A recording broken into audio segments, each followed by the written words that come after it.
think I might have found a way to break Talor's curse. Go on. Well, after listening to the village elders and scouring every likely-looking tome in the library, I learned that not all Tomberries are the same little green menaces we know and loathe. Apparently, a chosen few live to incredible ages and grow to many times the size of their counterparts. The folktales hold that it's the very eldest of these, the Tomberry kings, who weave the curses, and that their magics bind their victims to them, that they might continue to feed on their pain. So if we slay the one that cast the curse, the feeding will cease. But that was my thinking, yes. Though I doubt it'll be easy. These kings are not just bigger, they're stronger too. And if the tales are true, their followers will defend them to the death. It is a perilous proposition, in short, but it may also be Talor's only hope. What say you? I'll do it. Even if killing this king doesn't break the curse, Mysidia will be a safer place for its removal. Thank you. So then, where will I find it? That, alas, I do not know. It must have woven the curse at the altar in Father's Fell, but as to where it is now... Fanet! You were the one asking about Tonberries, right? Because there's a whole bloody army of them out on the cloak! What? But why would they stray so far? And why now? There's only one way to find out. I'll head up the mountain and see what's going on. Right. Thank you. And please, be careful. Found her. They're almost at the gate. But they won't be coming any closer.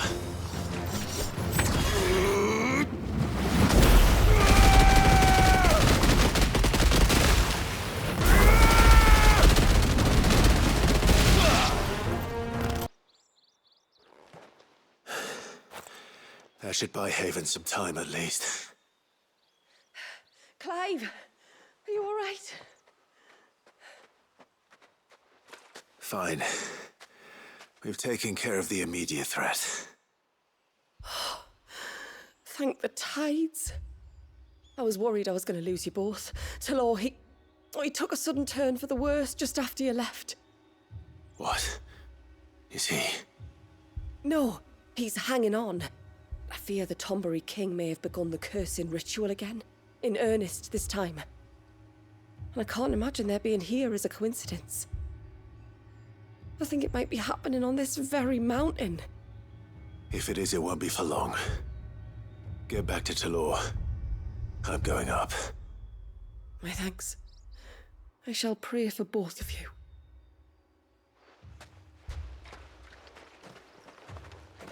More of them. Come on then. I crave an audience with your king. Another group. They don't look very regal. Still no sign of the king. Could Fanet have been wrong? There's dozens of them. The king must be close. Looks like that's the last of them. Out here anyway. But beastmen do like dark places.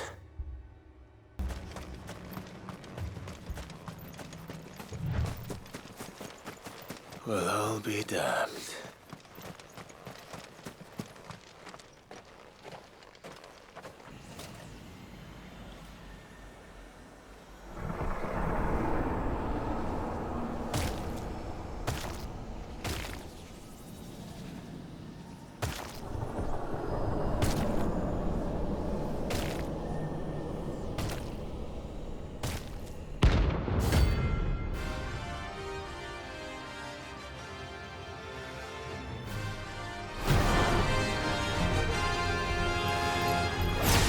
Has a crown. Sorry, Your Majesty, but your reign ends here.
It's done.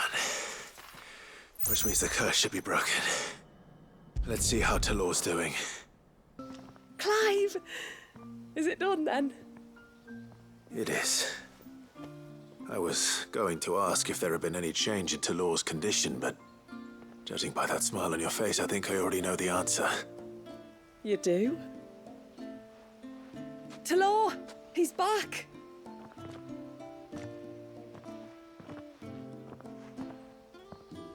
Thank you, my lord. I can never repay you for everything you've done for me. I owe you my life. I'm just glad the curse is lifted. There is one thing I'd like to know, though. If you don't mind my asking. What made you seek the Tonberry's help in the first place? Oh, that, well, you deserve to know. It was years ago now, back in my trading days. The Sons of Greek arrested me in Oriflamme, chained me up in a lightless cell with a great sword hung over my head, ready to fall if I didn't confess. Though they never said to what. I didn't, of course. So eventually they just let me go. And I never told a soul. Tried to forget it ever happened. But then you came along and the sight of your sword brought it all flooding back. I couldn't sleep, couldn't eat, couldn't hardly breathe, and I thought that if I gave my old chain to the Tonberrys, maybe they could take all that pain away. All that anger. But it only made it worse. Oriflamme has fallen. And the men who tortured you likely fell with it. If only I'd known, I might have spared everyone a lot of trouble. I'd convinced myself that you were like them, that all outsiders were the same, but you're not. Far from it. Thank you, son. Thank you.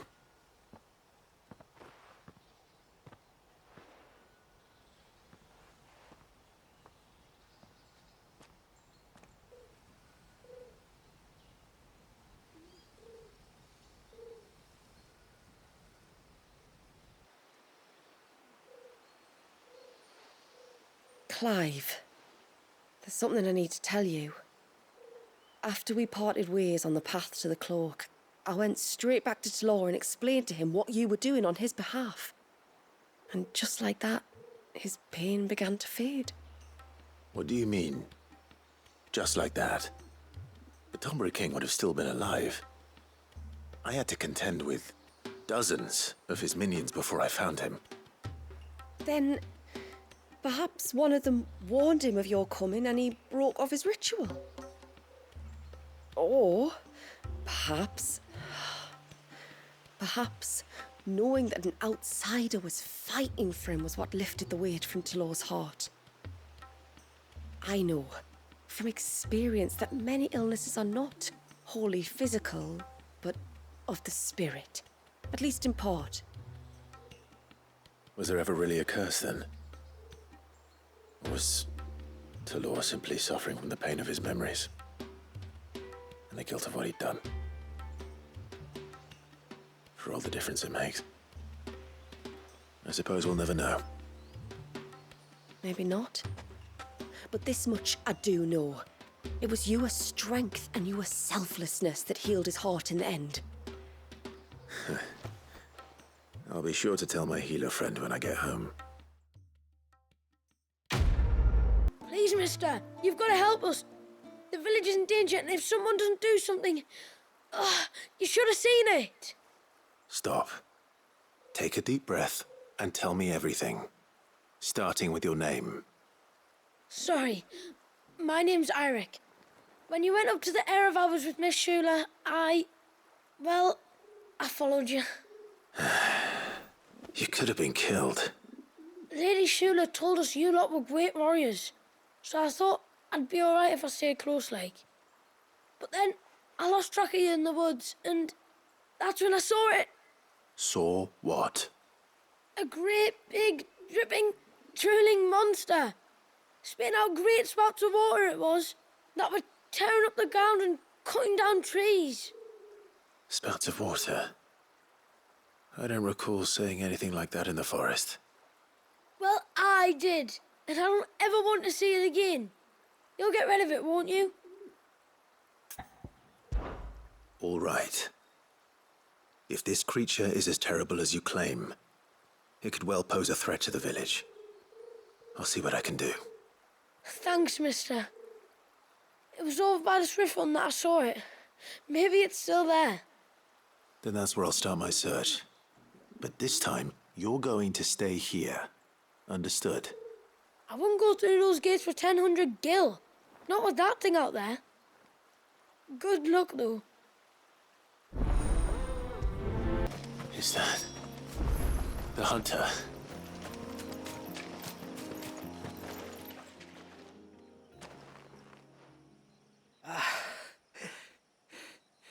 It's you. Nasef's savior. Are you all right? What happened? I was tracking an ibex when a great spout of water struck me square in the back. Sent me flying all the way across the clearing. Did you see what made it? No. All I heard was a noise. An ear-splitting din.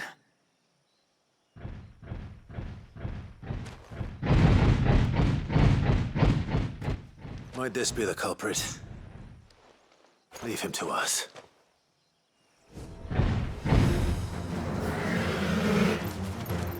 You've caused enough trouble.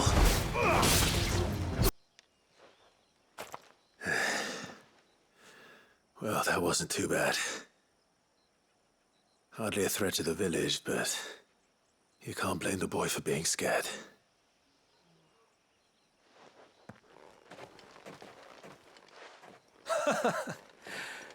You made that look a lot easier than it was. Do you think that was the beast which attacked you? That thing?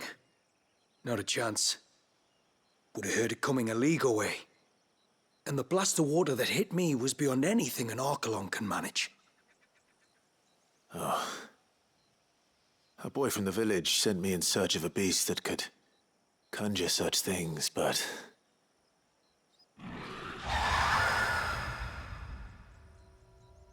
That's it. That's the noise I heard. Sounded like it came from the ruins. I'll go. You head back to Haven and see a healer. What do we have here?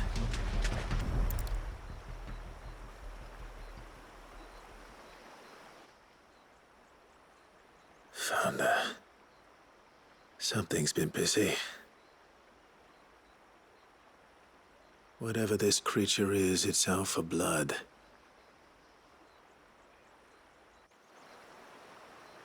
But it's not having ours. Stay close, Torgal.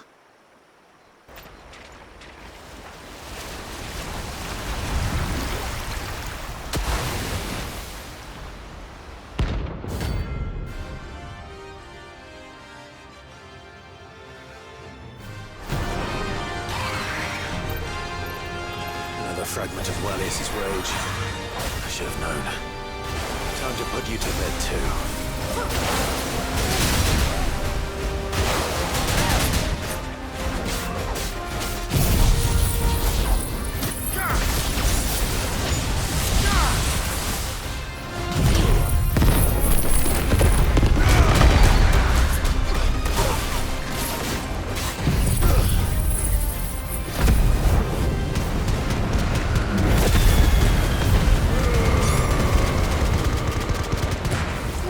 Rise!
Fingers crossed that's the last of them. Either way, I should let Eirik know the danger is past. For now, at least.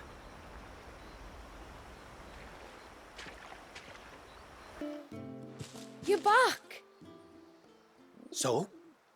Did you find the fiend that attacked me and young Eirik here? I did.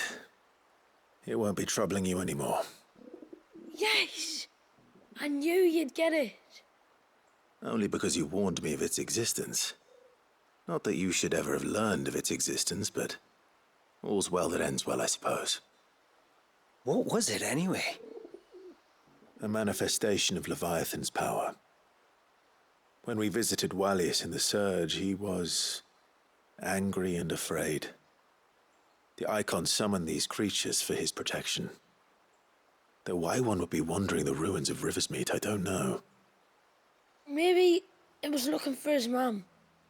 That's where she died, isn't it? The Falls. The Falls? Aye. When they took her baby, she threw herself off the top. We go there once a year to pay our respects. The whole village.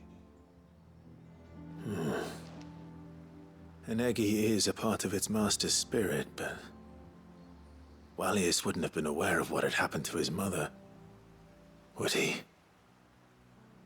Well, either way, you did us a favor putting that thing to rest.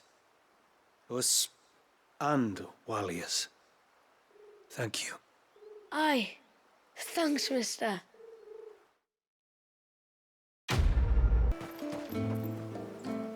My lord, might I have a moment of your time? I would beg of you a service. Certainly. What is it? It's a long story. But before we get to that, would I be right in thinking Lady Shula told you about the witch from the north? Yes. She said that your ancestors found her here, and that it was she who taught them the spell to stop time. She was like Wallius, you know. A dominant. The Warden of Ice. My great-grandmother suspected as much. She cared for the poor woman when the end was near. And it was she whose duty became to attend her grave. A duty that was passed down to me. I see. And the service you would beg of me? Well, until recently, the path to the grave had long been blocked by a fallen tree. But when our woodsmen finally found time to move it, we quickly realized it might have been better had they not. On trying to clear the rest of the path, you see, we discovered that a flock of bloodthirsty beasts had claimed the cliffs beyond. None of us was a match for them. But you, my lord, have proven your strength many times over. Would you drive them away for us? Of course. I'll see the path is made safe. Thank you, my lord. The grave is in a place called Witchdrop. To reach it, one must turn left at the Winged Wains, then follow the path around to the right, deep into the forest. Why so far from Haven? It was where she lived. When our ancestors first came to Mysidia, they found her there, in an old abandoned village, and it was her heartfelt wish to return there in death. So when she passed away, my great-grandmother had a stone erected for her on the cliffs overlooking the place she once called home. How thoughtful. Well then, no time like the present. Left at the ships, then round to the right, you said. Just so. Thank you once again, my lord. I will join you at the grave anon. This should be the path to Witchdrop. Hungry, Toggle. And here's our welcoming party. Looks like that's the last of them. Now, where's the grave?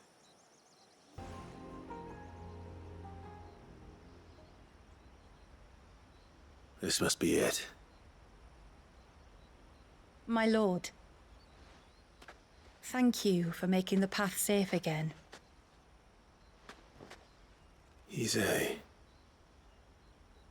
Was that her name? Yes. Hardly the most fitting tribute for a dominant, is it? A rough-hewn stone with naught but a given name engraved on it. But my ancestors had only been here a matter of weeks when she passed. Every day was a struggle to survive. They had neither the time nor the energy to devote to a more elaborate memorial. Yet they spared what they could to grant her wish, that even in death she might continue to watch over her home. She lived down there then? In the ruins? That's right. They were once the living quarters for those who served up in the temple. When the Northern Thanes sent her here to weave her spell, this was where she and her retinue stayed. There were priests, handmaidens, and a knight sworn to shield her from harm. Of course, they were all gone by the time my ancestors arrived, fled or dead in the Western Wars. All except Isay, who remained till the end. Alone. Indeed. At least, that is the story as it's been handed down in Haven. But there is an epilogue to the tale. One known only to Lady Shula and myself.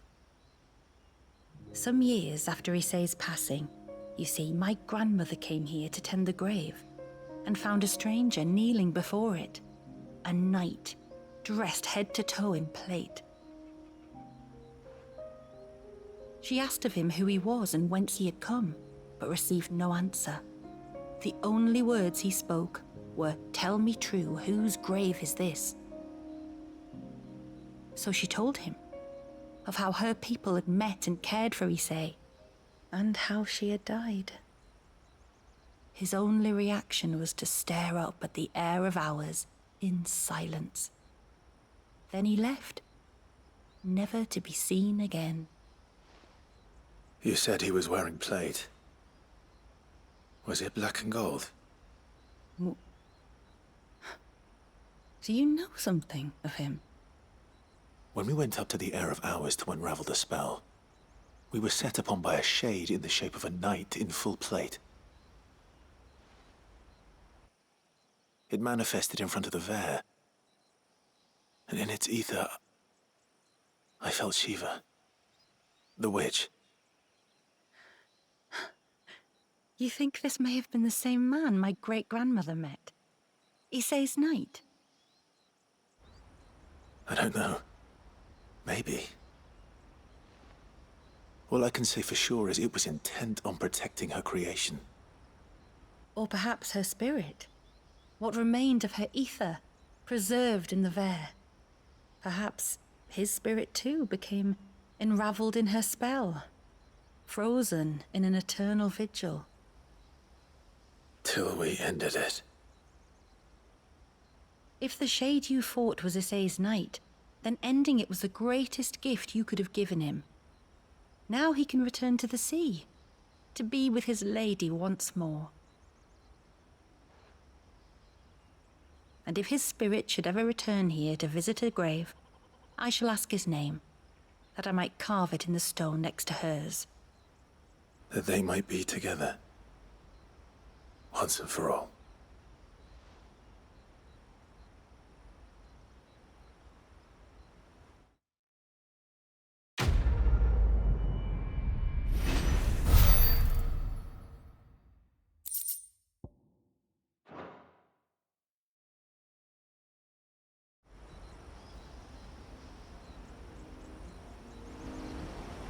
Thank you, my lord, for reuniting them.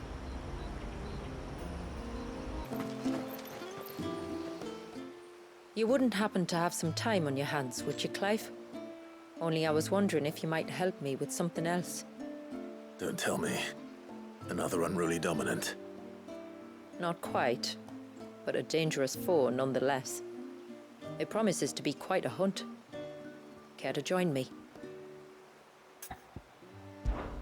All right. Tell me about our quarry. A fiendish, cold-blooded beast known as a Givra.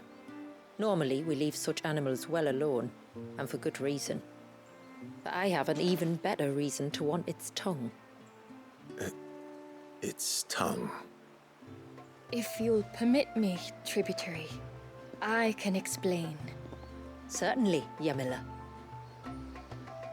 It's been over a week since me sister gave birth to her first child, yet she still isn't back on her feet.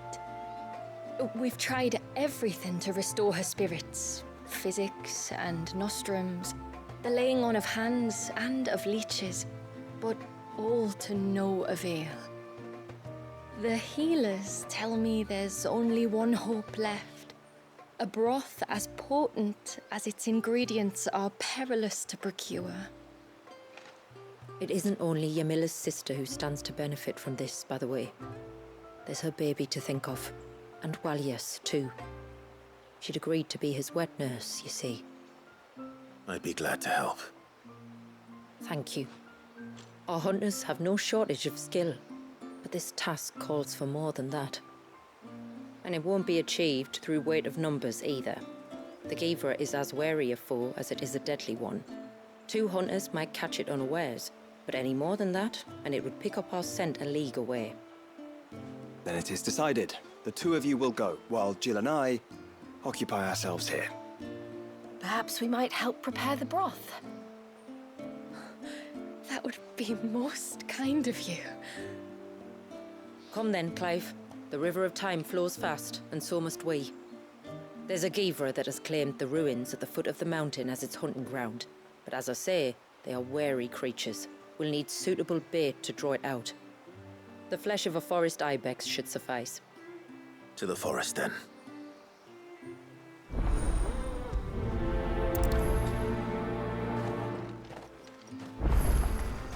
There's nothing a Givra loves more than a fat haunch of ibex. There speaks the voice of experience. Do you hunt often? Since I was a girl, my father would take me. Then after he returned to the sea, Yamila's father. Our families have always been close. Even if her sister wasn't Walias's wet nurse, I couldn't stand by and watch her suffer. These will do nicely.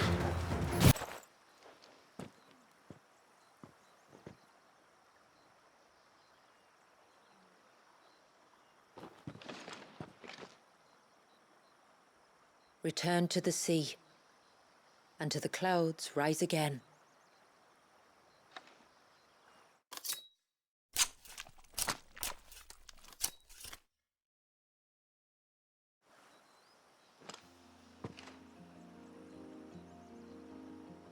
We have our bait then.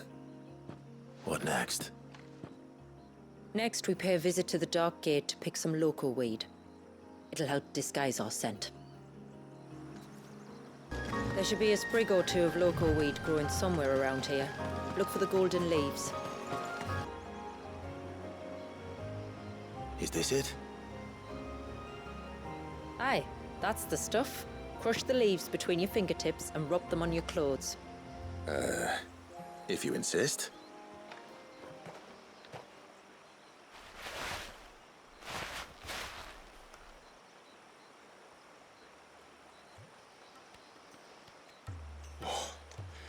You could have warned me about the smell. Like corruption, isn't it? We'll have an honor guard of flies before long. But it'll stop the Givra from noticing us. Its nose will tell it we're nothing but a feast for worms. Oh, I feel so much better. We can wash it off afterwards. If there's one good thing about the Givra choosing the ruins for its hunting ground, it's that there's plenty of fresh water nearby. Where should we lay the bait? Givras are creatures of habit. Look for some sign of its passing. It's sure to return to the same place sooner or later. Marking its territory. Something was. A curl, maybe.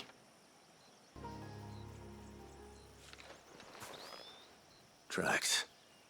But I assume they're too small to belong to a Givra. You're right. They're barely big enough to belong to a Givra's breakfast.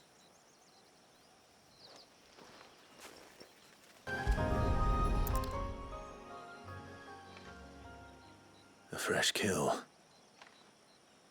But not a Givra's. The wounds are too clean, too small.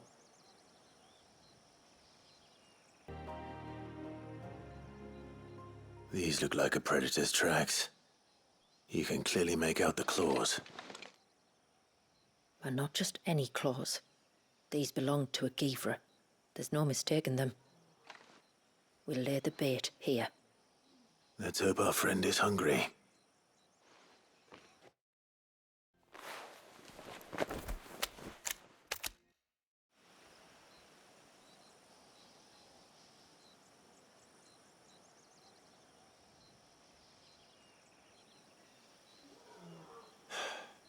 Still no sign. Patience, Clive. Hunting's not something you can rush. Have you stalked these beasts before? Once. Givras are fast, so the job called for a bearer. But even with my knack, it was a close-run thing. Not many leaders would take such risks for their people. Says the man who battled an icon to save a boy he barely knew. It is the way of the moats of water to use what gifts we've been given for the good of all. And I gather it's your way too. It was Sid, the man whose name I bear. He fought for his people and their future with every fibre of his being. I'm just following in his footsteps. In many ways, you remind me of him. Me? You're confusing daring with desperation. Quiet. Something's coming.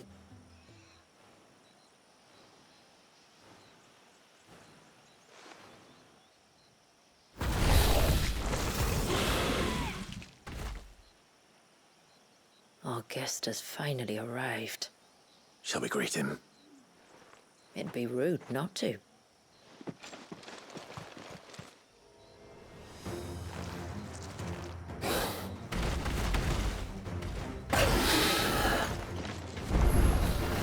Don't let it escape.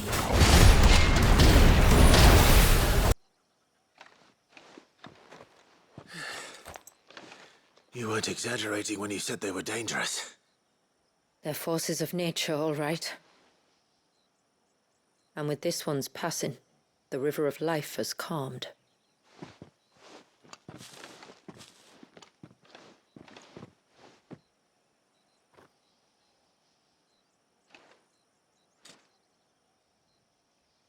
O roaring torrent, son of storms, may your spirit run free in the open ocean.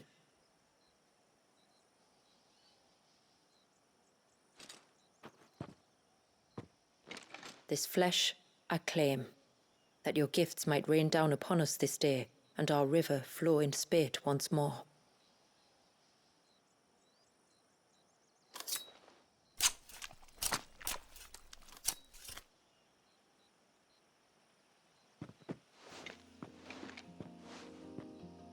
Well then, let's return to the village. We must get this tongue to Yamila before it spoils. Tributary, my lord. Did all proceed as planned? It did. Here. One Givra tongue, as promised.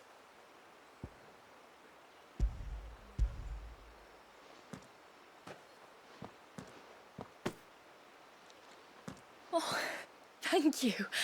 I shall add it to the broth at once. By your leave, tributary. If there is anything else that we can do to help, you need only ask. No, no. You've already done more for my family than I can ever repay.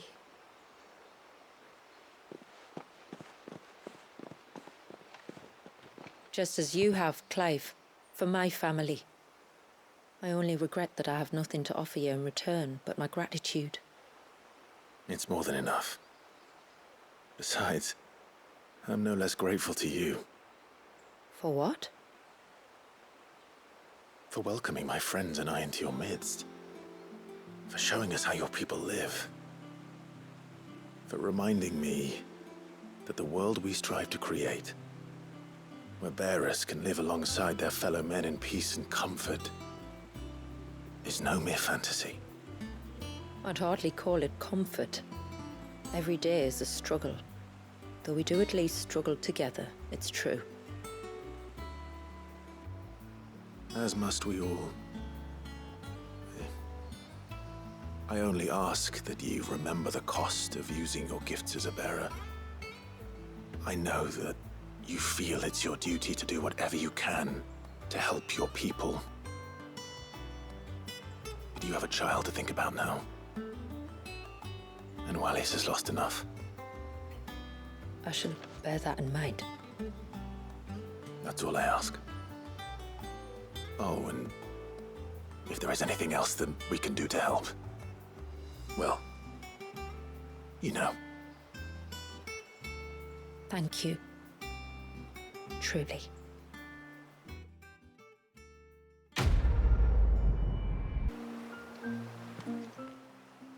No, it has to be him. What has to be who? If you, don't mind my asking. It's not your asking, I mind. It's my explaining. But I don't see any other way around it. You see, when a baby is born here, we hold a ceremony to welcome them. The rite of immersion, we call it. But I don't know whether Wallius was ever afforded that courtesy. What is abundantly clear, though, is that my ancestors never welcomed him as one of us. And I want to change that. The problem is, the ceremony requires 3 ministrators, the baby's parents and a witness. As tributary, the role of witness would normally fall to me, but being Wallius's closest living relative, I must play the role of mother. So you want me to serve as witness in your stead? That's right. A witness must be a trusty guardian, ready to steer the child through the stormy waters of life and on to tranquility. Which is why I thought of you. It would be my honor. Thank you, Clive. So, if you will serve as mother and I as witness, who will take on the father's role? I have a younger brother. He should be making ready for the rite as we speak, though whether he is or not. Let me introduce you. Please do. If he's anything like his sister, I'm sure we'll get on famously. I'll bid him come to the Witten Hall. Will you wait for us there? Gladly.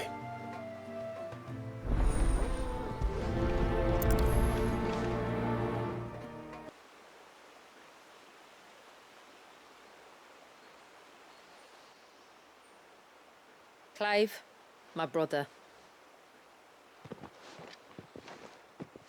If it isn't my old mate Sid! You? So you do remember me, even stripped of my cunning disguise? I'm touched. You two know each other. My friends and I crossed paths with your brother on our hunt for the dusk crystals, during which we saved his life. 3 times, was it? 3, 4, who's counting? All I know is when Shula mentioned she'd called in Sid the Outlaw to help young Wallias, I could be sure that the little rascal was in safe hands. I mean, having seen you in action back at the tower, I know exactly what you're capable of. So the mercenary you met in the Sage Spire, that was Clive. And he saved your life? That's a rather different story from the one you told me. And a far likelier one at that. It would appear my family owe you twice over. Whether they admit it or not. Honestly, Fammy, would it kill you to tell the truth once in a while? What? I said sorry, didn't I? How about we save the, recriminations until after the ceremony, eh? Speaking of which, what does this ceremony involve exactly? It's simple, really. We each say a short prayer and anoint the child's head with holy water. Nothing too onerous, then. Not about the rite itself, no. But it does call for some preparation. One of the witness's responsibilities is to collect the holy water, you see. 3 phials for the 3 ministrators, each taken from a particular place. Don't worry, though. It's not as if you have to go alone. I can show you the way. I'd appreciate that. Famiel, you stay here and ready the Witten Hall. Leave it to me. If there's anything Jill and I can do to assist you. We'd be glad to help. Thank you both.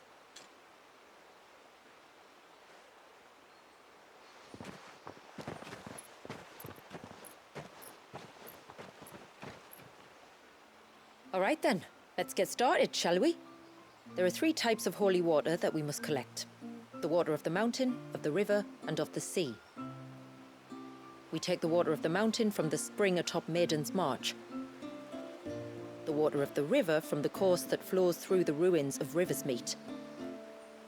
And the water of the sea from the shallows of Tailwind Bay. Here are the vials we'll be using in the ceremony.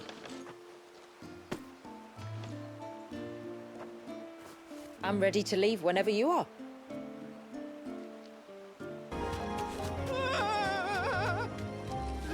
Stay back!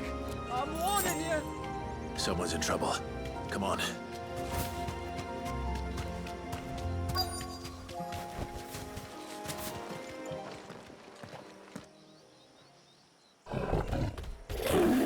Help! Help? What help? Nobody's coming to... Help? We're here to help. Keep its attention on us. And more than that.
Is anyone hurt?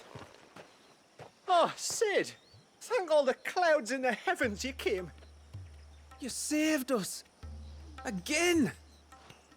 Would you two care to explain what you're doing up here? The chief sent us to fetch incense for the ceremony. So the Witten Hall smells nice for the little Ben. You mean to tell me you braved this den of deadly beasts for some tree sap? You don't have to do everything he says, you know. Or if you must, at least have the good sense to ask one of our hunters to accompany you. We're sorry. It's fine. Just go back to the village before you get yourselves into any more trouble. Right you are. Oh, and thanks and that.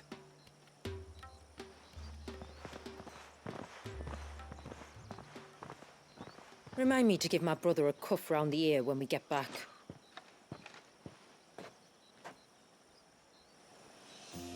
Right then. Let's collect this water, shall we?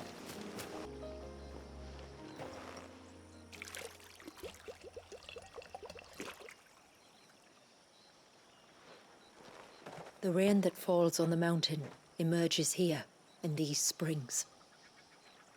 The source of the river. The source of life. Precisely. Take care not to spill it. Right.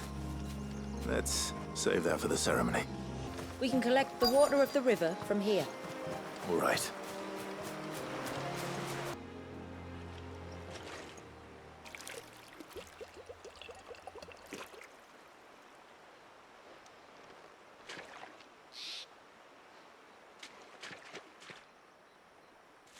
The water of the river represents life. It is constantly moving, constantly changing.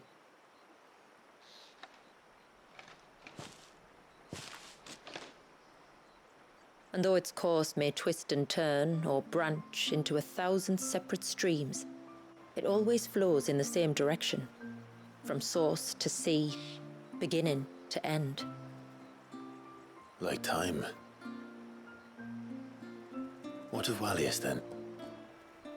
When your ancestors froze him, did they remove him from the River of Life? They did. Like an ice-bound pool that didn't thaw for 80 summers. But now he's free to flow again, to live. And you and I shall flow with him, for we are all but drops of water in the great river of life. I find that thought oddly reassuring. Go on. A drop of water might seem insignificant on its own, but as a part of a torrent, it can cleave a path through the hardest rock. It makes me believe we humans might just stand a chance. I believe we might. Just one more file to go then. Nearly done. This path leads down to the coast. Usually we keep this gate shut tight, but since this is a special occasion...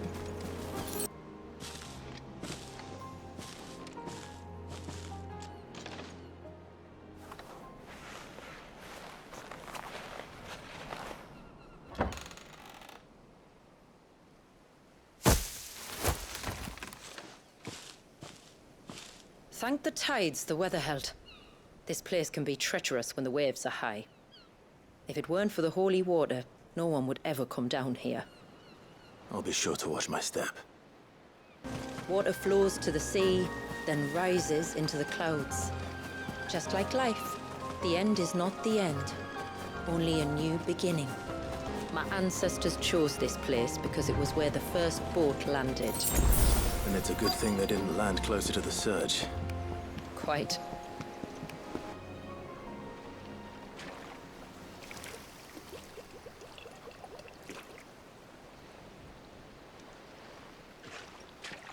The water of the sea.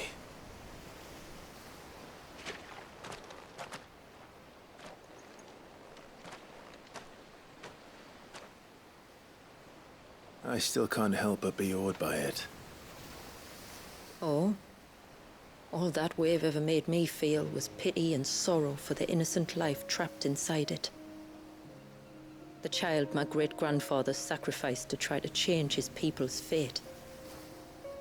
It was wrong, an unforgivable sin. But I often wonder, will my descendants ever forgive me for what I have done? As tributary, I've faced many difficult choices. And though I've always striven to do what's best for my people, here we live in poverty, hidden away from the world. So have my choices denied them a better life, just as my ancestors denied Wallius his? No. You would not forcibly sacrifice one of your people to save the others. You do the best you can for all of them, as do I. We share in their woes, just as we share in their joys. And the most we can do is try to bring them more of the latter. Aye, you're right. And try I shall, to bring all of my people a better tomorrow. Walyas included. Then I wish you luck. If my time with the boy is any indication, he's going to be quite a handful. Then we must start as we mean to go on, and give him the very best welcome we can. Where to next, then? Back to the village, to find out if my brother has made the necessary preparations, or got his lackeys to do it for him. We have the holy water. Is everything else in place? All ready to go. Told you could count on me. Then let us begin. Famiel, have your men summon everyone to the Witten Hall. Right you are. Shula, wait. I don't know the words. Don't worry, there aren't many of them. We'll have time enough to practice before people arrive.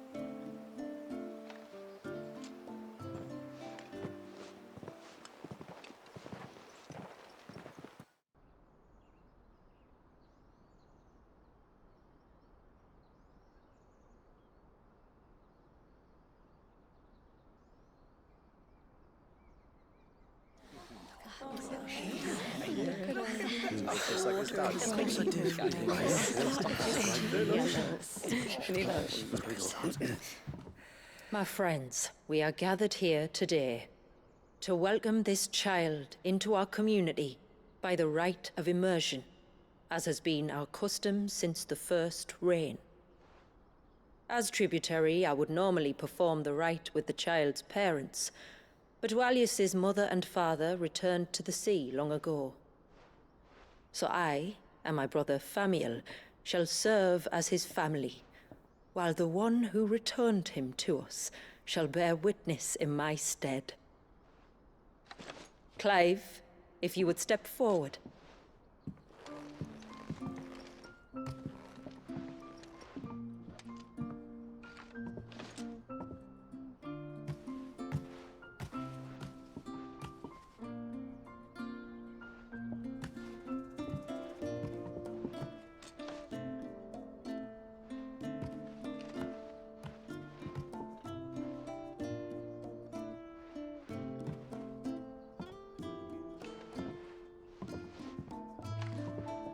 Like the rain that falls on the mountains tall, are we born.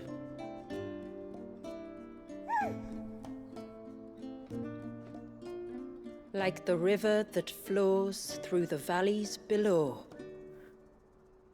do we live.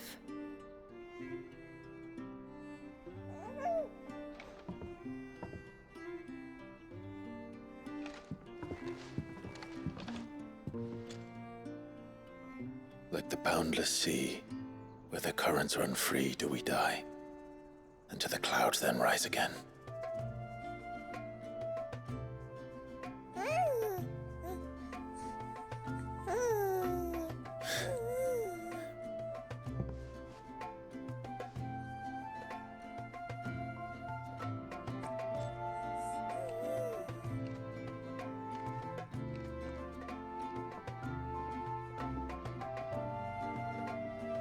The circle of water is the circle of life. And today, from the heavens falls rain anew. This child, Walyas, now joins our stream, and he shall flow with us, from the mountains to the sea.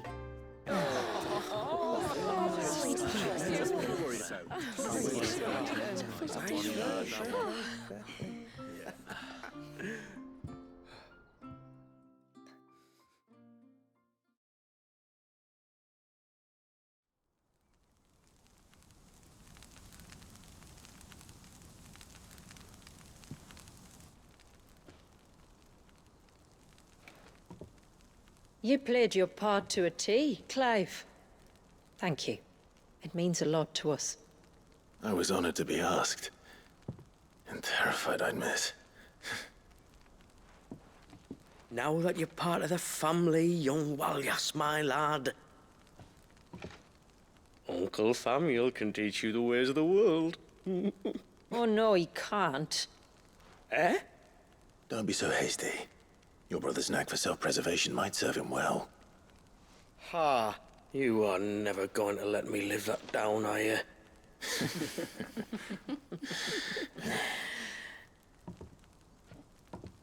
I'm gonna raise Walyas as if he were my own. Teach him everything I know about life, our people, and our past.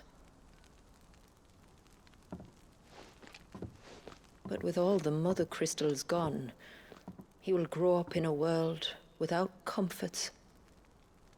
One where we only have ourselves and each other to rely on. I'd say your people are better prepared than most to survive in such a world, Shula. To thrive, indeed, under your guidance. Only if nature continues to smile on us. If we were to lose her gifts, we'd be left with nothing at all. Yes. But it needn't come to that. Not if we can stop the spread of the Blight. So long as we can save a single patch of soil, we can plant the seeds for a new world.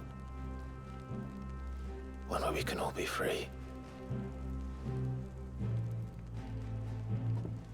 Perhaps then we might finally be able to step out from behind our curtain, eh? Till that day comes, I wish you good tide. Thank you. We should be on our way. Well, you be careful out there. Aye, you steer clear of trouble now. Likewise.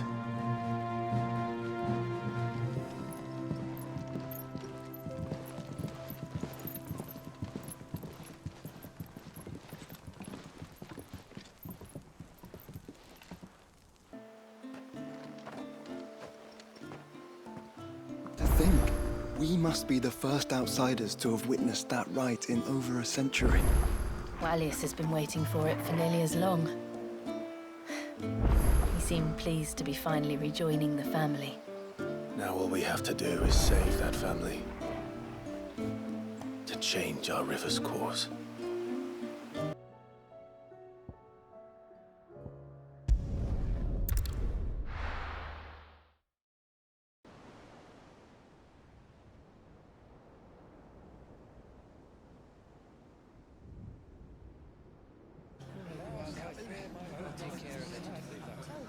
Make sure you do this time.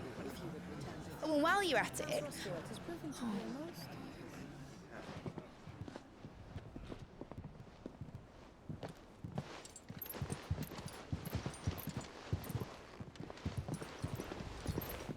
Clive, if you see me dad up there, tell him we were right to leave his legacy with you.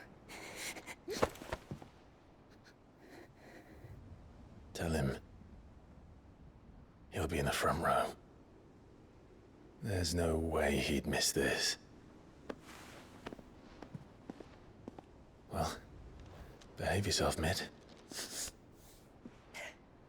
We'll see.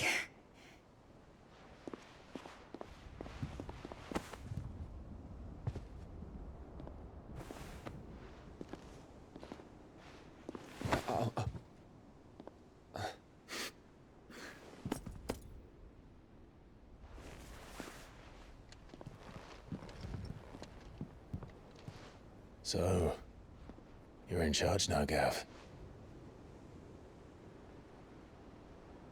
And what does Tyre have to say about that? Come back before she finds out, eh?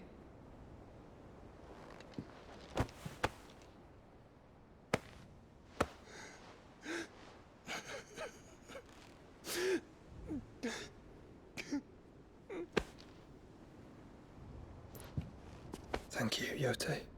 I'm sorry. Your Grace, I shall pray for your safe return. That's kind of you. But you should pray he took his medicine. I didn't spend all night grinding herbs for his lordship to leave them on his nightstand. Again. You needn't fear, Lady Daya. And thank you. See that your brother comes back in one piece. Or, at most, two. Any more and you can heal him yourself. I'll keep that in mind.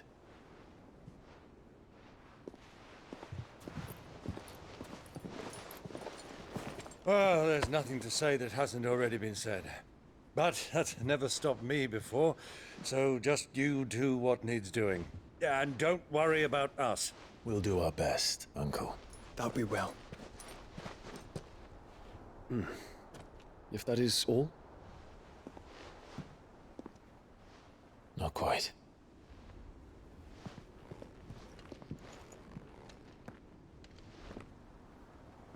Jill. It's time, isn't it? It is. Take care of him. And you. You take care of her too, boy.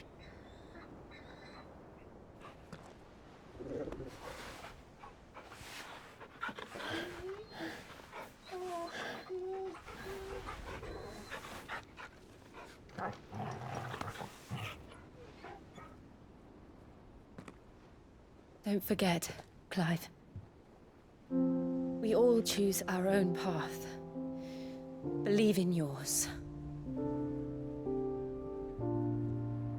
I do.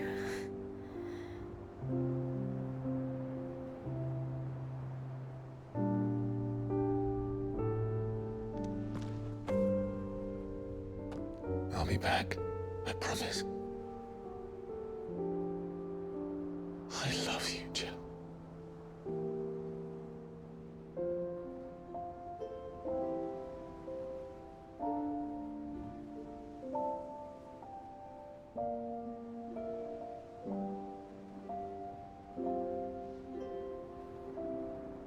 I know. I love you too.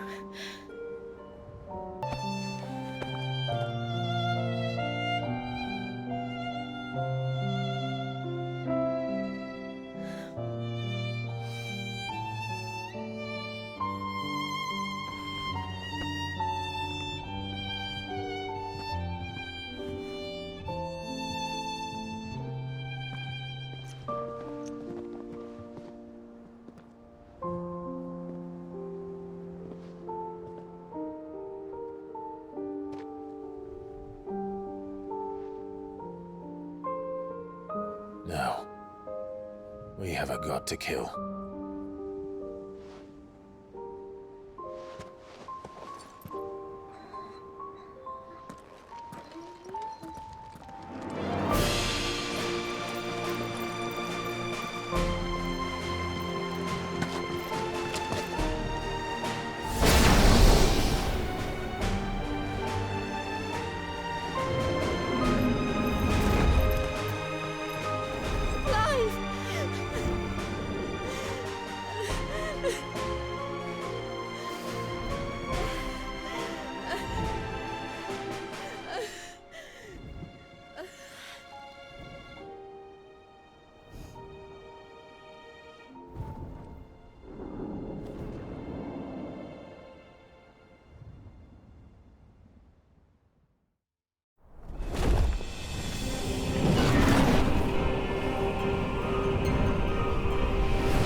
Here they come! Hold on, Joshua! Already am!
So, this is Origin. A far cry from heaven.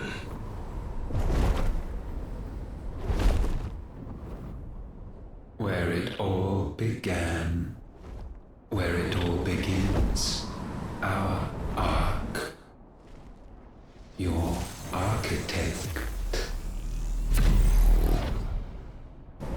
There you are.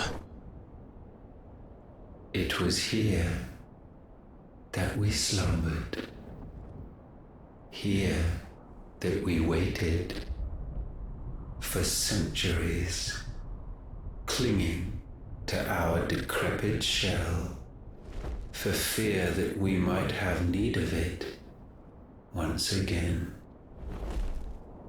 But you have come at last. And now we shall be truly complete.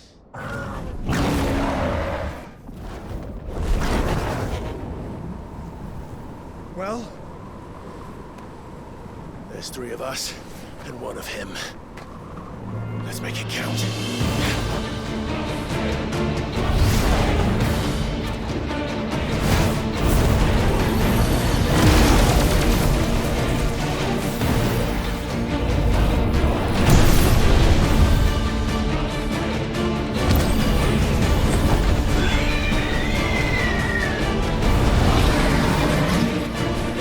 Dominance. We will show you what it means to suffer.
unpleasantness could have been avoided.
Clive!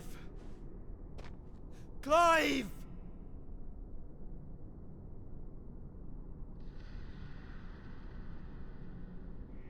No.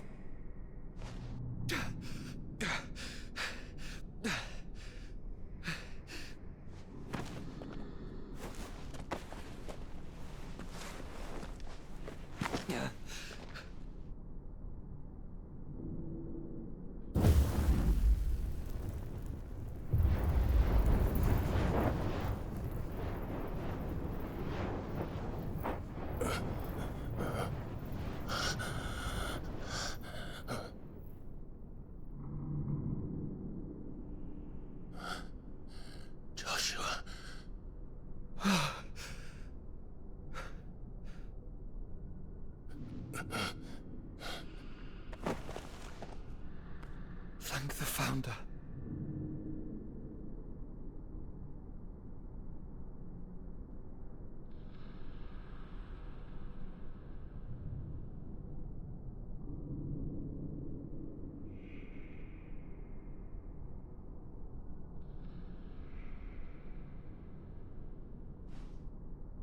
Did I mention you look terrible? That makes two of us. Oh, I'll be all right. And Dion.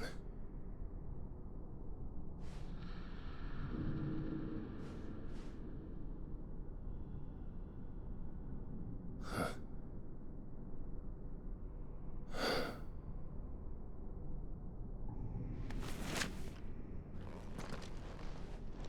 Take my hand. I told you I'll be...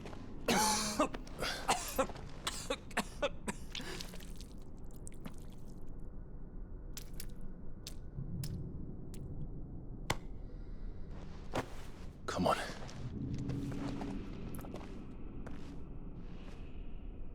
Thank you.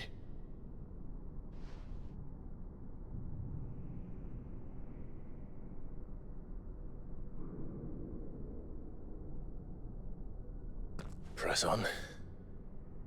Always.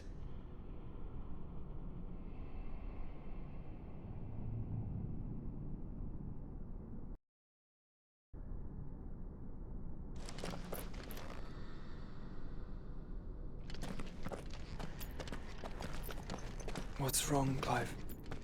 Nothing.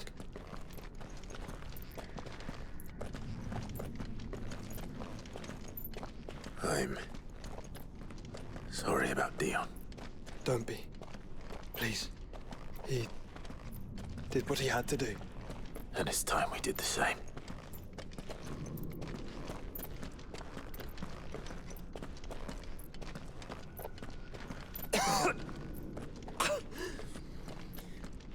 Should we stop? Because of the cough. No, I think we're past that, Clive. I suppose we are.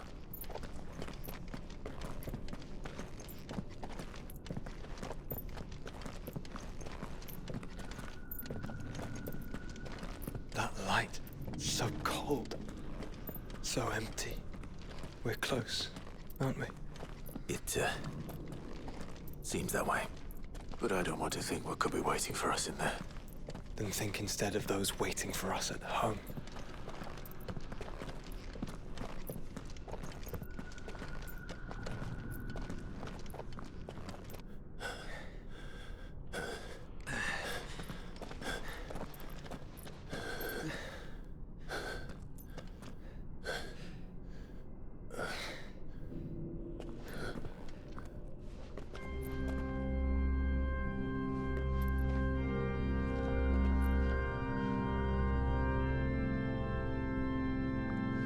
Clive.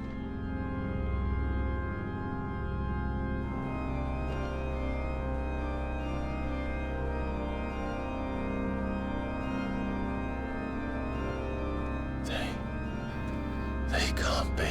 But they are. This is the Nexus. A wellspring of life. Yours and ours. As we watch the world stumble slowly to its dark end, it was here we pledged a new beginning.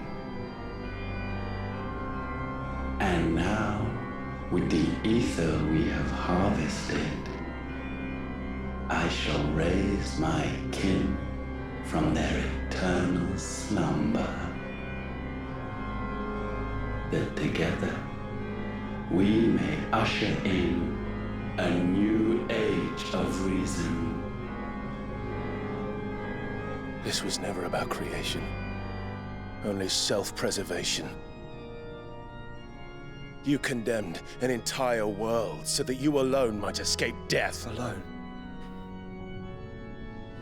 Him. Alone. Clive. I think I understand. He...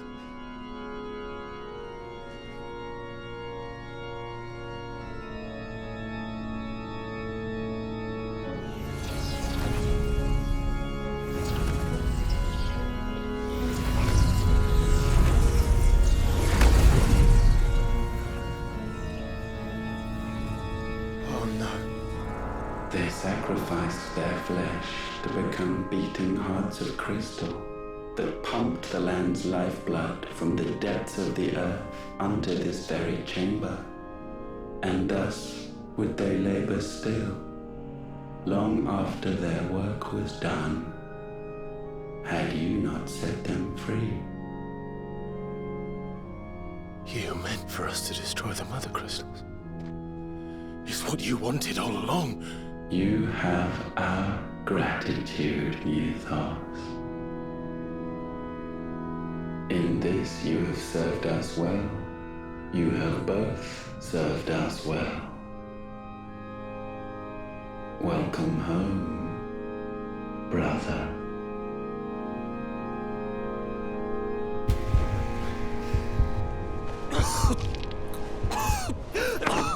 Joshua.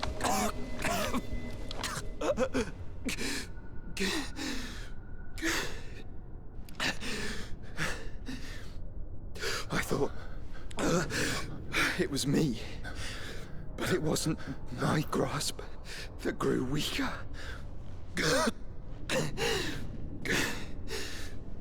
It was theirs that grew stronger.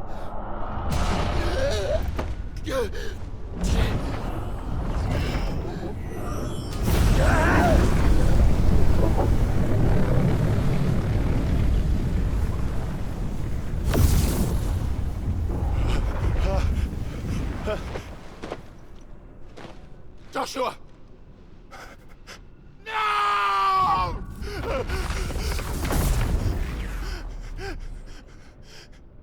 And now we can become one.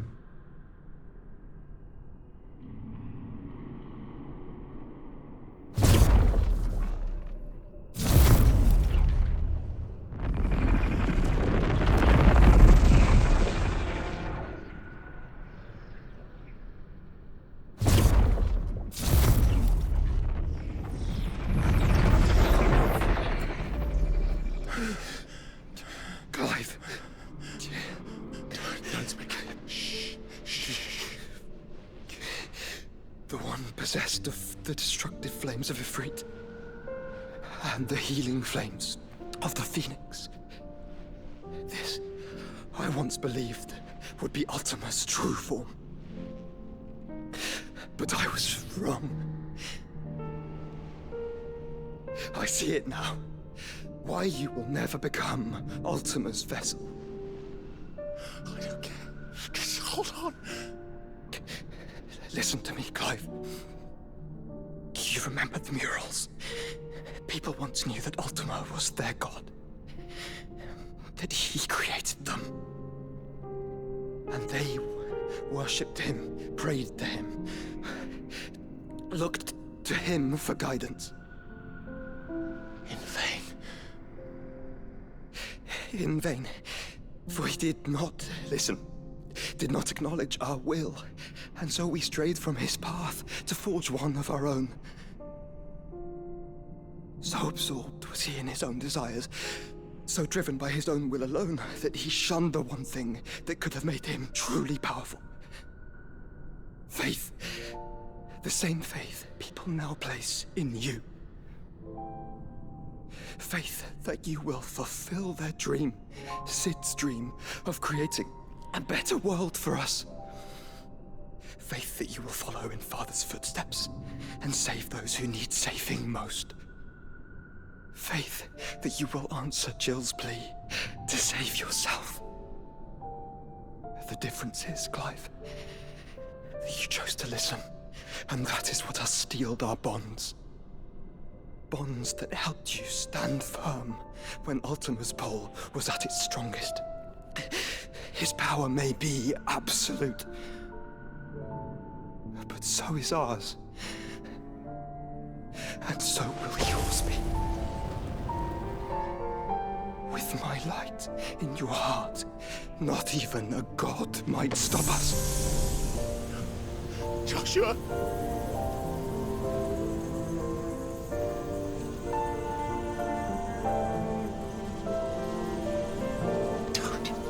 Don't do it, you'll...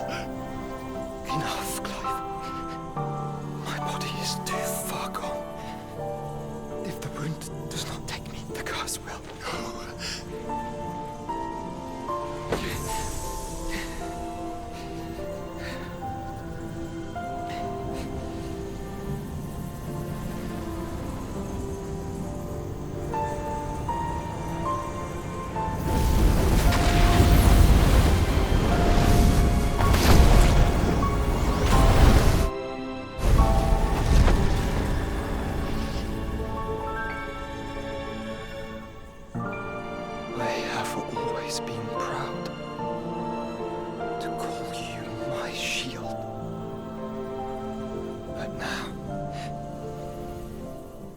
the world that needs you. Thank you, Clive, for being my brother.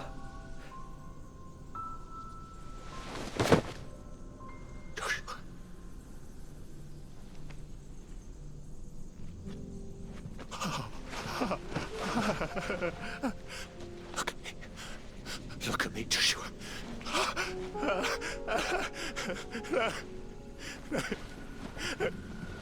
Open your eyes! Open your eyes, damn you!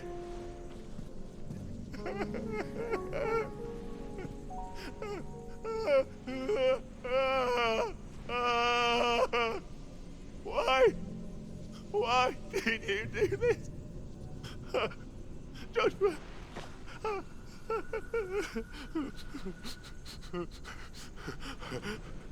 Joshua!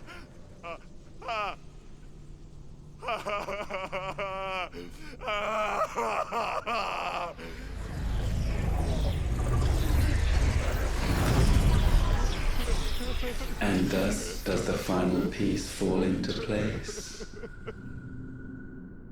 The incantation primed, but one task remains. To empty the vessel.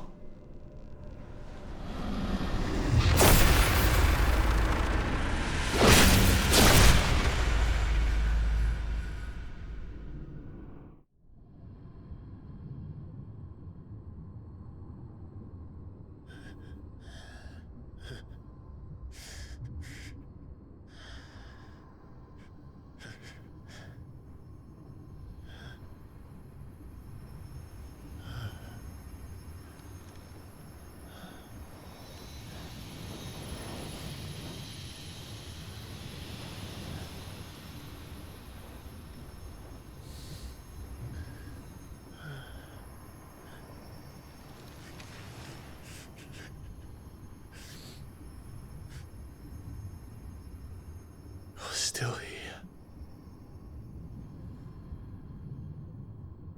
With me to the end. Even now, you would deny the inevitable.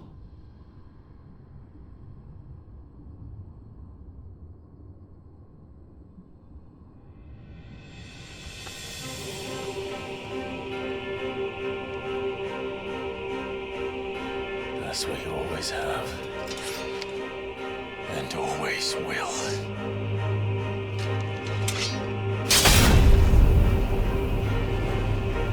On this, my sword, I swear, to shield the Firebird's flame forevermore.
Centuries have I waited for this moment in which I might revel in my creation, only to find it profaned, and so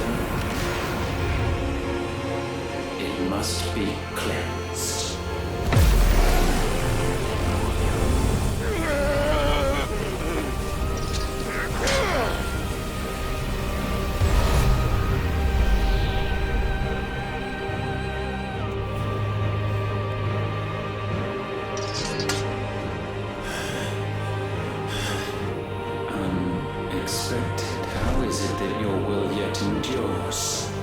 guess it's not so easily broken.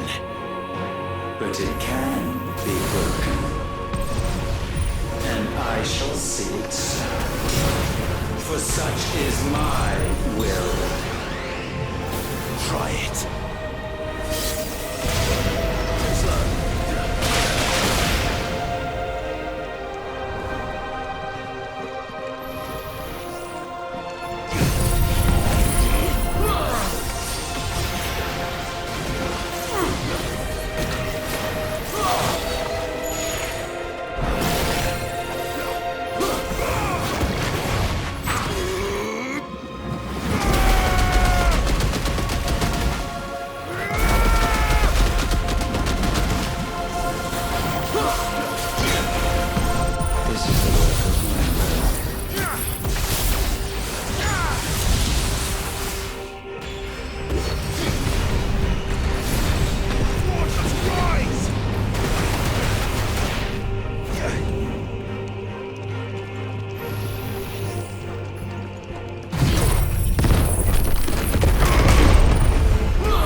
I sense more here than mere will. Is this Logos? Have you truly become free? No, I forbid it. You are not a god. You are but flesh and bone. You are not one of us.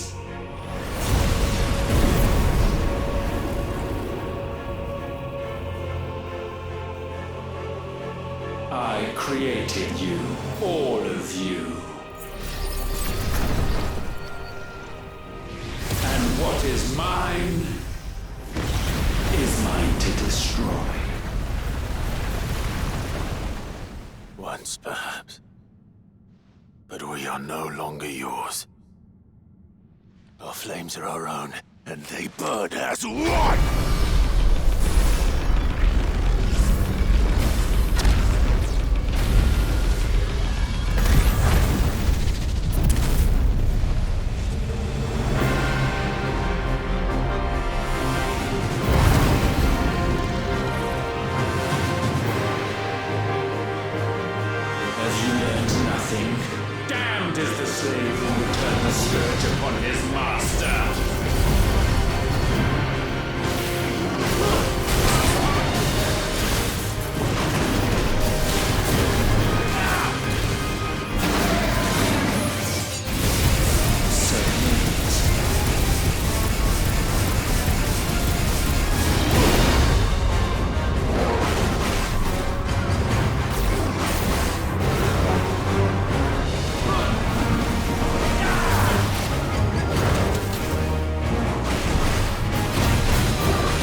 No.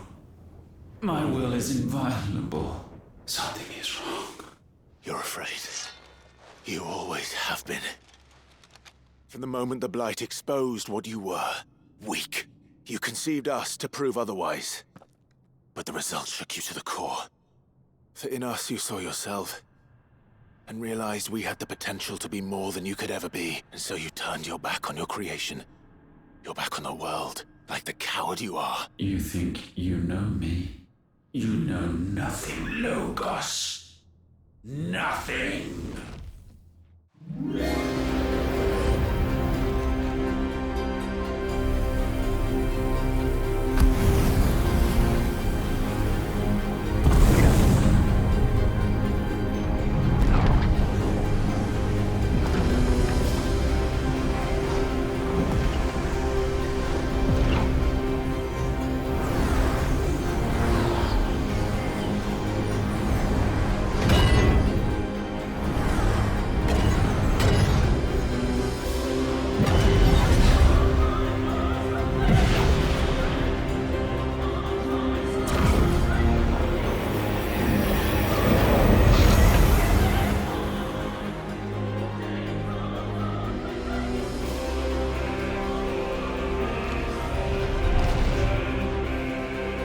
Bathed in light, I stand above you, my rebirth complete. And you, for your defiance, shall pay the proper price. An eternity of anguish. Anguish. Pain. Suffering. You have known none of these. But we have. So we know what they grant. They bring us together. And that makes us strong. Thunder roars!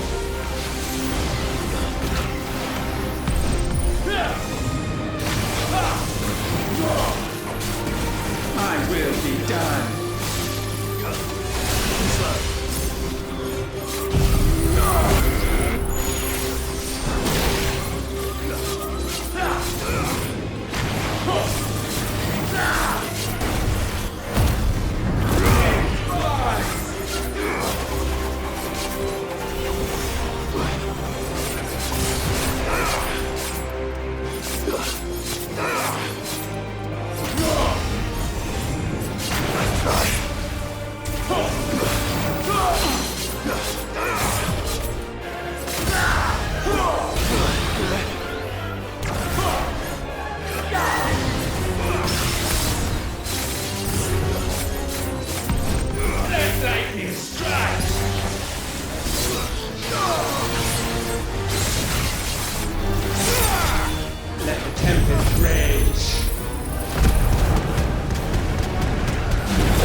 unyielding.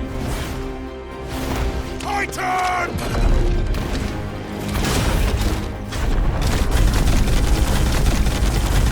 Get him out, Clive!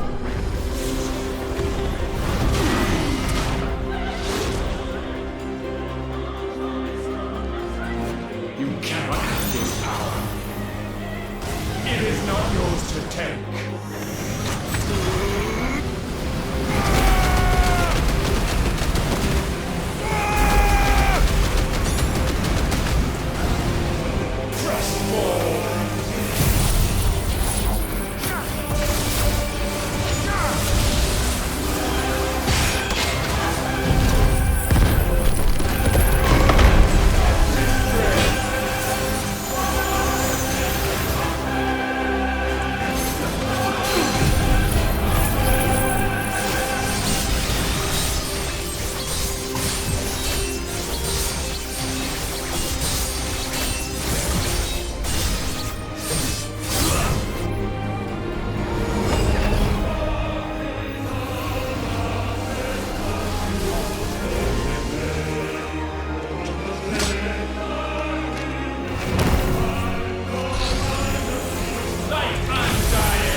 That's my boy!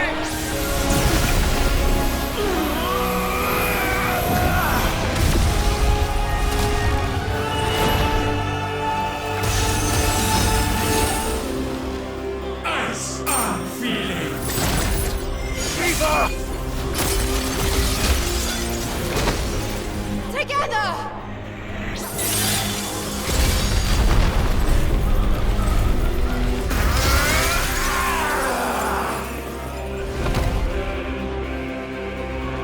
Darkness, unending.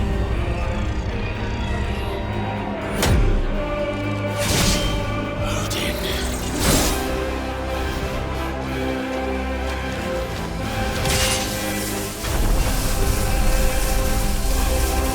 Onward, my son.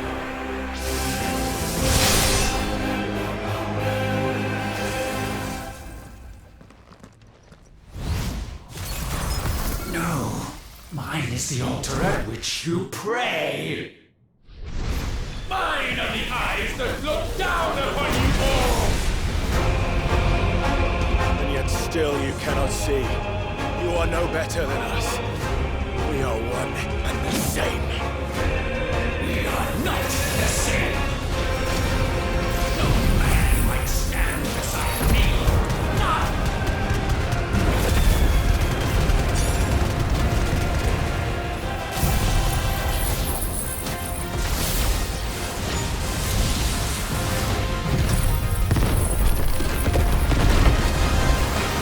Excellent child. Witness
place atop the world.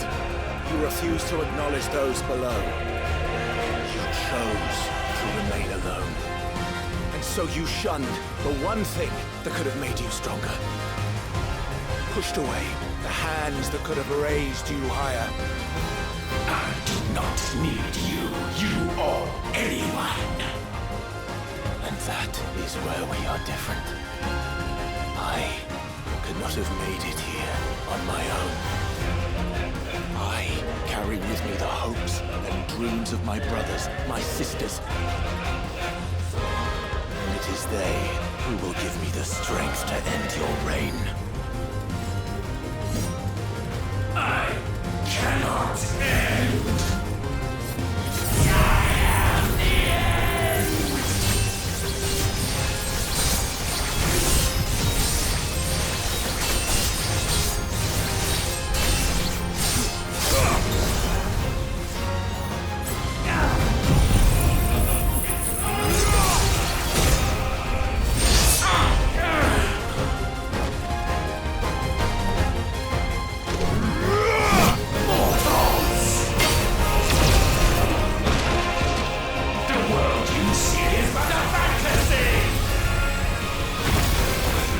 Fantasy here is yours, and we shall be its final witness.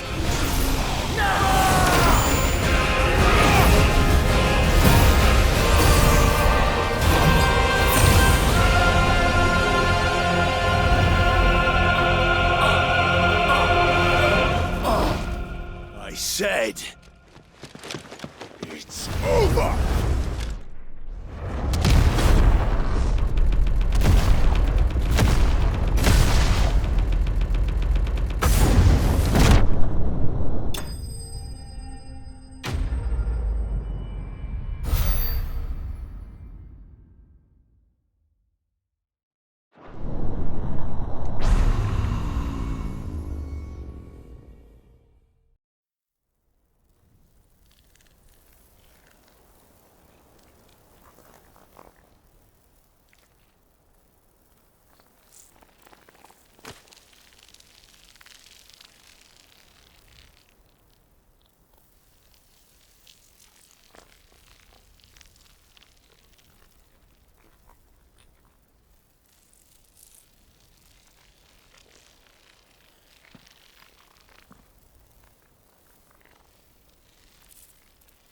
Tell me, what do you imagine will befall this world now that you have gained your precious freedom?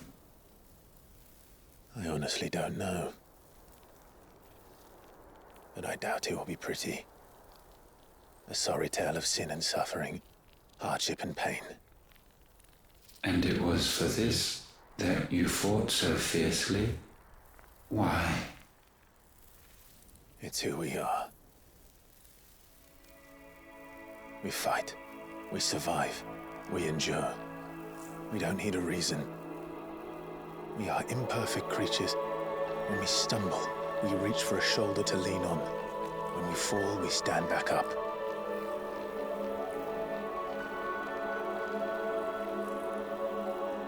We see the horizon, ever out of reach, and still we march on. Certain the answers lie just beyond it, because that is our way.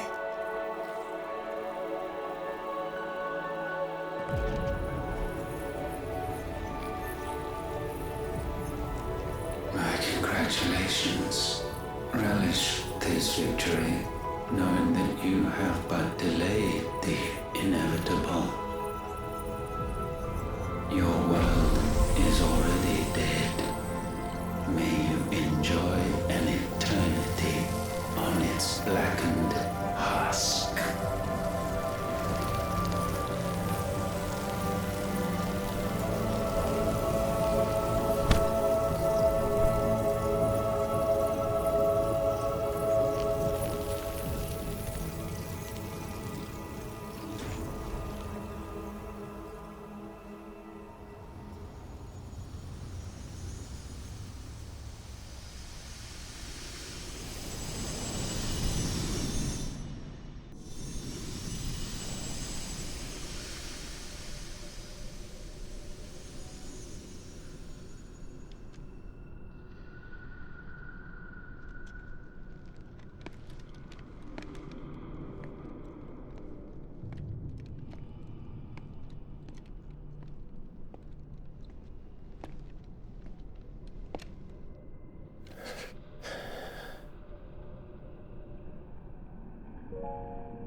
It seems Ultima's power was too great for this vessel all along. But while I have it, perhaps I can use it to set things right. And see Ultima's legacy. Bearers, dominance, crystals, magic, consigned to the flames.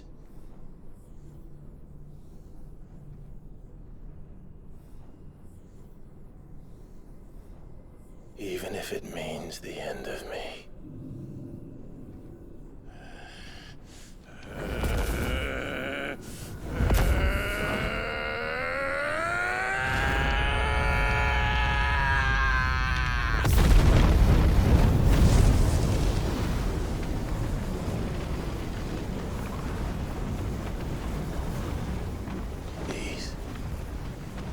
These are our terms.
You the most beautiful thing.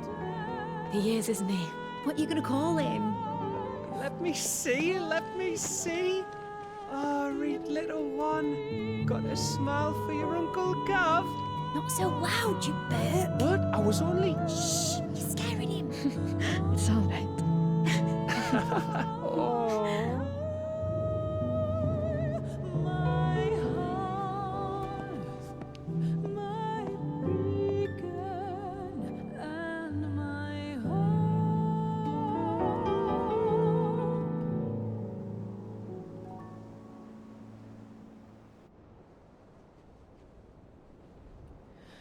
A sky of scattered tears,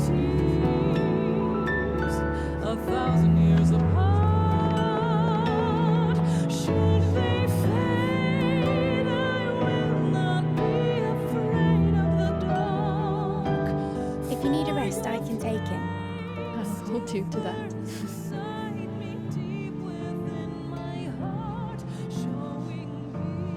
The world's yours now.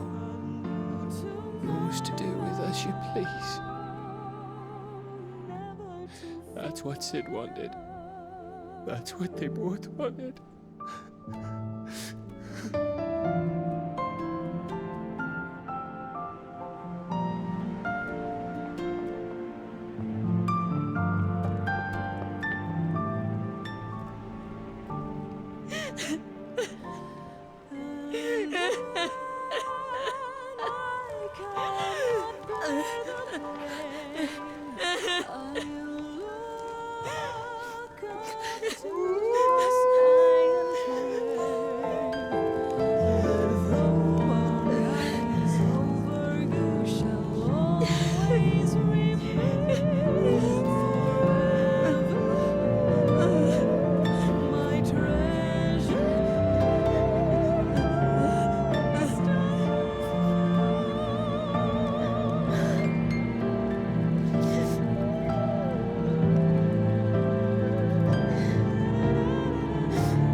And thus did our journey end.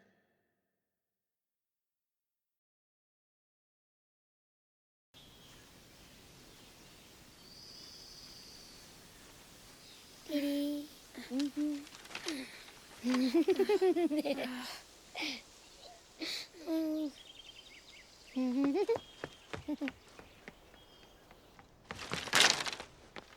Oh. Every time. Will you light it? Yes, Mother.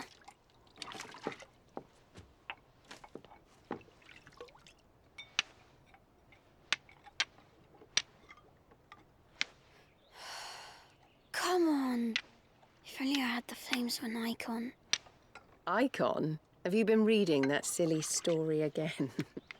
Magic belongs in fairy tales, and fairy tales don't boil kettles. You see? Well done. Now, be a good lad and play with your brother until supper. Come on, hurry! Hurry! All right.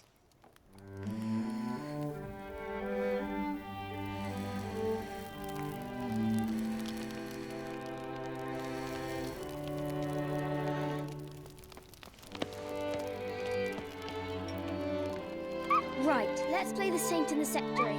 No, I don't want to be Madu.